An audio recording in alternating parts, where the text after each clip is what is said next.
മുല്ലപ്പെരിയാർ അണക്കെട്ടിന്റെ സുരക്ഷാ ഉത്തരവാദിത്തം കേന്ദ്ര സർക്കാരിന്റെ നിയന്ത്രണത്തിലുള്ള ദേശീയ ഡാം സുരക്ഷാ അതോറിറ്റി ഏറ്റെടുക്കണമെന്ന് പ്രോ ലൈഫ് അപ്പസ്തോലേറ്റ്.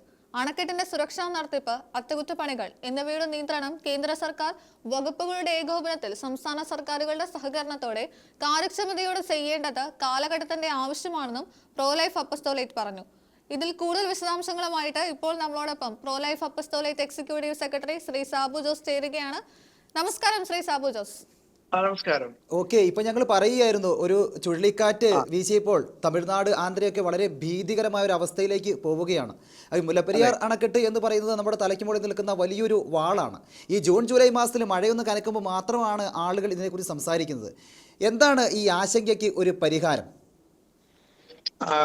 ശരിക്ക് നമുക്കറിയാം, കൊടുങ്കാറ്റ് പോയിട്ട് ചെറിയ കാറ്റ് വരുമ്പോൾ പോലും മധ്യ കേരളത്തിന്റെ 7 ജില്ലകളിലെ 1 കോടിയോളം വരുന്ന ജനങ്ങൾ ആശങ്കയിലാണ് എന്ന് നമുക്കറിയാം. അത് പലതവണ നമ്മൾ ചാനലിൽ ചർച്ച ചെയ്തിട്ടുണ്ട്, പഠന രേഖകൾ അവതരിപ്പിച്ചിട്ടുണ്ട്. നമ്മൾ അറിയേണ്ട കാര്യം, ഒരു ചെറിയ കൊടുങ്കാറ്റടിച്ചാൽ തീർന്നു പോകാവുന്ന ഒരവസ്ഥയുണ്ട് എന്ന് പറയുമ്പോൾ നമ്മുടെ പ്രേക്ഷകര് ഭയത്തിലും വേദനയിലും ഒക്കെ ആകും. പക്ഷെ ചില സത്യങ്ങൾ നമുക്കറിയാം. ഇന്നലെ ഒരു അറിയിപ്പ് ലോകസഭയില് നമ്മുടെ ഡീൻ കുര്യാക്കോസിന് ജലശക്തി മന്ത്രി പറയുകയാണ്, കേരളത്തിലെ ഡാം, പക്ഷെ ഉടമസ്ഥത തമിഴ്നാട്. എന്ത് വൈരുദ്ധ്യമാണിത്? കേരളത്തിനില്ല അല്ല ഇതിന്റെ ഉടമസ്ഥത എന്നത് കൃത്യമായിട്ടും കേരളം അതിൽ വീഴ്ച വരുത്തി എന്നുള്ളത് നിരവധി വിവരാവകാശ രേഖകളിലൂടെ മുല്ലപ്പെരിയാർ ഏകോപന സമിതിയുടെ കോർഡിനേറ്റർ പ്രിയപ്പെട്ട അഡ്വക്കേറ്റ് KS പ്രകാശിൽ ലഭിച്ച വിവരാവകാശ രേഖകൾ പൊതുസമൂഹം അറിഞ്ഞാൽ നാം ഞെട്ടുകയല്ല. ഈ സർക്കാരിന്റെ നയവും പ്രവർത്തനങ്ങളും ഒക്കെ എത്ര വൈകല്യം നിറഞ്ഞാണെന്ന് ഓർക്കും. അതായത് 1886 പിന്നീട് 70 രജിസ്റ്റർ ചെയ്ത പാട്ടക്കരാറ്, പിന്നീട് ഉടമ്പടിയാണ് ഇത് മുന്നോട്ട് പോകുന്നത്. എന്നാൽ നാം അറിയേണ്ട ഒരു കാര്യം, കേരളത്തിൽ സ്ഥിതി ചെയ്യുന്ന ഈ ഡാമിന്, ഞാനീ കാണിക്കുന്ന രേഖ നോക്കുക, ഇത് അവിടെ നിന്ന് വിവരാവകാശ പ്രകാരം ലഭിക്കുന്ന ഒരു രേഖയിൽ പറയുകയാണ്, ഉടമയുടെ പേര് മുല്ലപ്പെരിയാർ അണക്കെട്ടാണ്. കുമളി പഞ്ചായത്തില്, ഇടുക്കി ജില്ലയിലെ ഗ്രാമപഞ്ചായത്ത് 11ാം വാർഡില് 835 നമ്പർ കെട്ടിടമാണ്. എന്നിട്ട് ഇപ്രകാരം കേരളം സൂക്ഷിക്കുന്ന ഒരു രേഖ നമ്മൾ പറയുന്നു അത് തമിഴ്നാടിനാണ് അതിന്റെ ഉടമസ്ഥത, മാത്രമല്ല നടത്തിപ്പ്, അറ്റകുറ്റപ്പണി എന്നൊക്കെ. യഥാർത്ഥത്തിൽ നമ്മള് കേരളത്തിന്റെ സുരക്ഷയും തമിഴ്നാടിന്റെ ജലവും എന്ന ആവശ്യത്തിലാണ് നമ്മുടെ പൊതുജനങ്ങളും എല്ലാ സന്നദ്ധ സംഘടനകളും കേസ് നടന്നു മുന്നോട്ട് പോകുന്നതും. എപ്പോഴ് മുല്ലപ്പെരിയാറിന്റെ ഉടമസ്ഥത യഥാർത്ഥത്തിൽ കേരളത്തിന് മാത്രമുള്ളതാണ്. പട്ടക്കരാറുകളെ കുറിച്ച് പോലും കോടതിയിൽ ചോദ്യം ചെയ്യുന്ന സാഹചര്യത്തിൽ നമ്മുടെ അവകാശത്തിന്റെ മേൽ ഒരു കടന്നുകയറ്റം നടത്തുവാനായിട്ട് എന്തുകൊണ്ട് അനുവദിക്കുന്നു? കേരള സർക്കാർ നയം വ്യക്തമാക്കേണ്ടതാണ്. സുപ്രീം കോടതിയിൽ നാം എന്താണ് പറയുന്നത്? ഇനി 2 സംസ്ഥാനങ്ങൾ തമ്മിൽ ഒരു പ്രശ്നമുണ്ടെങ്കിൽ അന്തർ സംസ്ഥാന വിഷയങ്ങളിൽ കൈകാര്യം ചെയ്യേണ്ടത് ആരാണ്? അത് കേന്ദ്ര ഗവൺമെന്റ് ആണ്. അപ്പൊ കേന്ദ്ര ഗവൺമെന്റിന് ഡാമുകളുടെ കാര്യത്തിൽ കൃത്യമായൊരു വ്യവസ്ഥ ഇപ്പോൾ ഉണ്ട്. അതിന് പറയുന്നത് സംസ്ഥാന ഡാം സുരക്ഷാ, ദേശീയ ഡാം സുരക്ഷാ അതോറിറ്റിയാണ്, NDA. അപ്പൊ ഈ NDASA എന്ന ദേശീയ ഡാം സുരക്ഷാ അതോറിറ്റി അടിയന്തരമായും മുല്ലപ്പെരിയാറിന്റെ അറ്റകുറ്റപ്പണിയുടെ നേതൃത്വവും ഏകോപനവും ഏറ്റുകൊടുക്കുകയും 2 സംസ്ഥാനങ്ങളുടെ സഹകരണം പ്രയോജനപ്പെടുത്തുകയും ചെയ്യണമെന്നുള്ള അടിയന്തര തീരുമാനം കേന്ദ്ര സർക്കാർ എടുക്കണം. തീർച്ചയായിട്ടും കേന്ദ്ര സർക്കാർ എടുക്കുക തന്നെയാണ് വേണ്ടത്. പക്ഷേ നമുക്ക് അവകാശപ്പെട്ട ഒരു ഡാമാണിത്. അതാണ് എൻക്രോച്ച് ചെയ്തുകൊണ്ട് തമിഴ്നാട് പോയിരിക്കുന്നത്. പക്ഷെ അവരുടെ നിന്ന് നമുക്ക് അവകാശം തിരിച്ചു വാങ്ങാനുള്ള നടപടികളല്ലേ ആദ്യം എടുക്കേണ്ടത്? തീർച്ചയായിട്ടും വേണം. അത് ഇപ്പോൾ ചെയ്യേണ്ടത് കേരള ഗവൺമെന്റ് ഈ ആവശ്യം സുപ്രീം കോടതിയുടെ മുമ്പാകെയും കേന്ദ്ര ഗവൺമെന്റ് മുമ്പാകെയും കേരള ഗവൺമെന്റ് തന്നെ അത് ഉന്നയിക്കണം. അത് കേരള ഗവൺമെന്റ് ചെയ്യാതിരിക്കുമ്പോൾ നാം എന്ത് ചെയ്യും? പാട്ടക്കരാർ നിർബന്ധമായി രജിസ്റ്റർ ചെയ്യണമെന്ന് നിയമം ഉള്ളപ്പോൾ പാട്ടക്കരാർ ഇന്നും രജിസ്റ്റർ ചെയ്തതായിട്ട് നിയമമില്ല. ഇത് വിവരാവകാശ രേഖകളിൽ പറയുന്നു. ഇനി മറ്റൊരു പ്രധാനപ്പെട്ട രേഖ, അത് അടുത്ത കാലത്ത് ഈ ശ്രീ പ്രകാശിന് ലഭിച്ചത് നാം അറിയേണ്ട ഒരു കാര്യമുണ്ട്. ഇവിടെ ഞാൻ ചോദിക്കുന്നത്, ഇടുക്കി ജില്ലയിലെ പീരുമേട് താലൂക്കിലെ കുമളി വില്ലേജിലുള്ള ഈ ഡാം എങ്ങനെയാണ് തമിഴ്നാട് സർക്കാരിൻ്റെതായി മാറുക?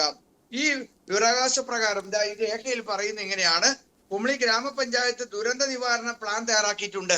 അപ്പൊ കുമളിയിലെ ദുരന്ത നിവാരണ പ്ലാൻ ഉണ്ടെങ്കിലും തൊട്ട് താഴെ പറയാം, അതിൽ മുല്ലപ്പെരിയാറിന്റെ അവസ്ഥയെ കുറിച്ച് പ്രതിപാദിക്കുന്നില്ല.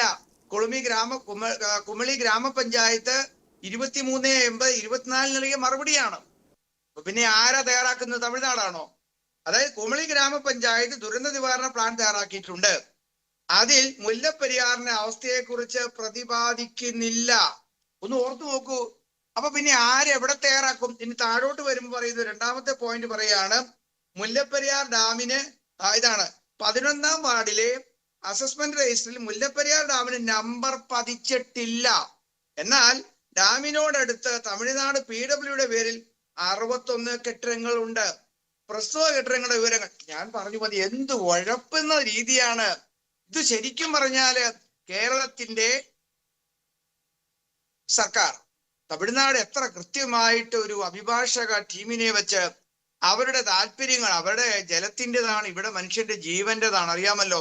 അപ്പൊ ഇവിടെ കൃത്യമായ ഒരു നയമോ കാഴ്ചപ്പാടോ ഉള്ളതായിട്ട് ഈ വരുന്ന പത്രവാർത്തകളിലും വിധികളിലൂടെയും നമുക്ക് അപ്പോൾ ശരിക്കും സാബു സാർ, എനിക്ക് തോന്നുന്നു നമ്മുടെ കേരള സർക്കാരിന് നമ്മുടെ ജീവനെ കുറിച്ച് യാതൊരു ആശങ്കയുമില്ലേ? കാരണം കുടിവെള്ളത്തിന് വേണ്ടി അല്ലെങ്കിൽ കൃഷിക്ക് ആവശ്യമായ ജലത്തിന് വേണ്ടി തമിഴ്നാട് സർക്കാർ ഇത്രയും കാര്യങ്ങൾ ചെയ്യുമ്പോഴും കേരള സർക്കാരിൻ്റെ ആളുകളുടെ ജീവനും സ്വത്തിനും യാതൊരു വിലയും കേരള സർക്കാർ കൽപ്പിക്കുന്നില്ല എന്നുള്ളതാണോ ഇതിൽ നിന്ന് മനസ്സിലാക്കേണ്ടത്? പ്രിയപ്പെട്ട റോജി, അത് തന്നെയാണ് കാരണം. എനിക്ക് ഇതിനകത്ത് എന്തുകൊണ്ടാണ് നമ്മുടെ മുന്നണികൾ, ഞാൻ പറയുക, കേരളം മാറി മാറി ഭരിച്ച ഐക്യജനാധിപത്യ മുന്നണിയും ഇടതുപക്ഷ ജനാധിപത്യ മുന്നണിയും അവര് ഈ വസ്തുതകൾ, രേഖകൾ അവർ പഠിച്ചിട്ടില്ലേ?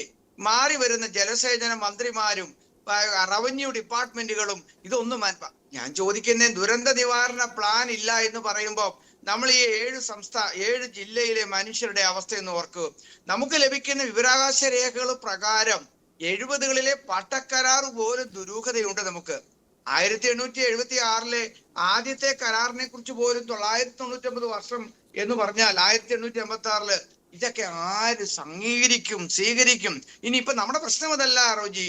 ഇവിടെ ഈ ഏതു സമയത്തും താഴോട്ട് പതിക്കാവുന്ന, തകർന്നു പോകാവുന്ന ഈ ഡാമിനടുത്ത് മനുഷ്യർ താമസിക്കുമ്പോൾ അത് സുരക്ഷിതമാണോ എന്ന് ഉറപ്പുവരുത്തുവാൻ ആരാ പരിശ്രമിക്കണ്ടേ? സുരക്ഷിതമല്ല എന്ന് കേരളത്തിലെ എല്ലാ ജലസേചന വകുപ്പ് മന്ത്രിമാരും പറഞ്ഞിട്ടുണ്ട്. നമുക്കറിയാം, PJ ജോസഫ് മന്ത്രി നിലവിളിച്ചുകൊണ്ടാണ് പറഞ്ഞത് എനിക്ക് ഭയമുണ്ട് എന്ന്. ചാനലുകളൊക്കെ ഓടിക്കൂടി, ചാനലുകൾ വന്ന് താഴോട്ട് പോയപ്പോ ആശങ്ക മാറിയോ?